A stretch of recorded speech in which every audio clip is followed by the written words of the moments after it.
최규만 박사의 행복한 부부교실. 여러분 안녕하십니까? 최규만입니다. 새해를 맞이해서 올해는 여러분들이 지난해에 비해서 좀 더 행복하시고 편안하시고 여러분들이 원하는 삶을 이루어 나가시기를 다시 한번 이렇게 축원드립니다. 오늘은 지난 시간에 이어서 이제 그 행복 심리학에 대해서 시리즈로 이렇게 말씀드리고 있는데, 그 행복이란 과연 뭘까?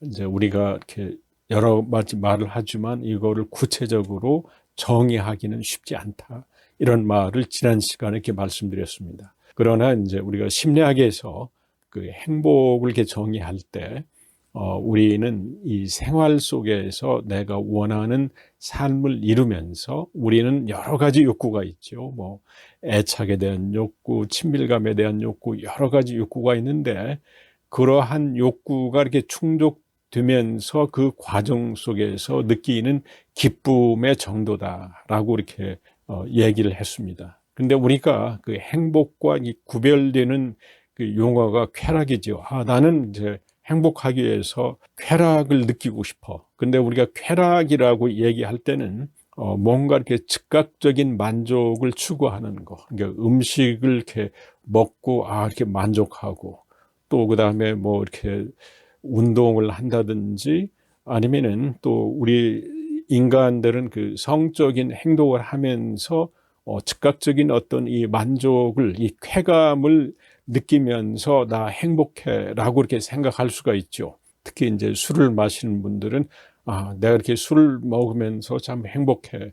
그런데 우리가 이 쾌라는 것은 우리가 이제 이런 그 자극을 이렇게 충동적인 이 자극을 이렇게 충족하면서 두뇌에서는 이게 도파민이 이렇게 분비가 돼서 쾌감을 느끼는 이러한 감정인데, 이거는 일시적입니다.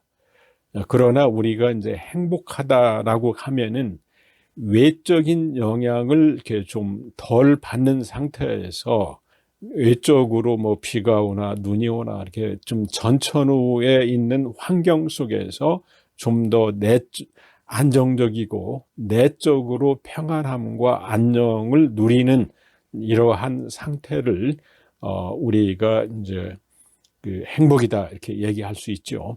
그래서 우리가 이제 행복을 연구할 때 우리가 중요한 개념이 주관적인 안녕, 그러니까 subjective well-being이라는 말을 이렇게 쓰고 있고 그렇습니다. 그래서 이 주관적인 안정감을 느끼려고 한다면은 삶의 질이 이렇게 좋아야 된다, 이제 이런 말을 갖다가 하게 되어 있습니다. 그러면 우리 삶의 질에 영향을 주는 게 과연 뭘까?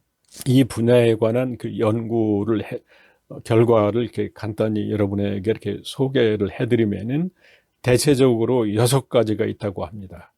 첫 번째는 이제 경제적인 요소, 그러니까 경제적으로 이렇게 안정이 돼야 되겠죠. 그 다음에 두 번째는 사회 관계적으로 뭐 이렇게 돈이 있다고 해서 내가 이렇게 행복한 게 아니라 그 사회적인 이 관계 요소, 그 다음에 세 번째는 심리적인 요소, 그 다음에 이제 네 번째는 사회 제도적인 요소, 다섯 번째는 환경적인 요소, 그 다음에 여섯 번째는 그 신체적인 요소가 있다고 얘기를 갖다 합니다. 자, 그러면 그 첫째, 그 삶의 질에 영향을 주는 경제적인 요소란 무엇인가? 쉽게 말하면은 경제적인 안정이 보장되어야 이렇게 삶의 질을 이렇게 누릴 수가 있습니다. 그래서 우리 모두는 경제적인 안정을 위해서 이렇게 돈 버는데 이렇게 전력하고 이렇게 직장 갖고 그러는데, 그러면은 이렇게 돈이 많으면은 항상 행복할까?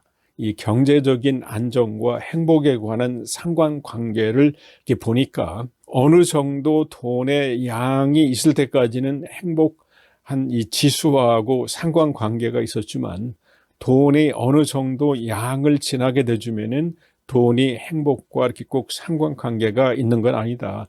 쉽게 말하면은 돈이 어느 정도는 있어야 되지만 돈이 항상 행복한 건 아니다.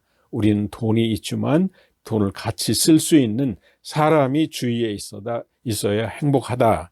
이제 이런 말을 할 수가 있습니다. 그래서 여러분들이 올해는 너무 이렇게 돈에 이렇게 집착하지 말고 인간관계를 개선하는데 여러분들이 좀 신경을 많이 쓰셨으면 하겠습니다. 여러분 다음 시간까지 안녕히 계십시오.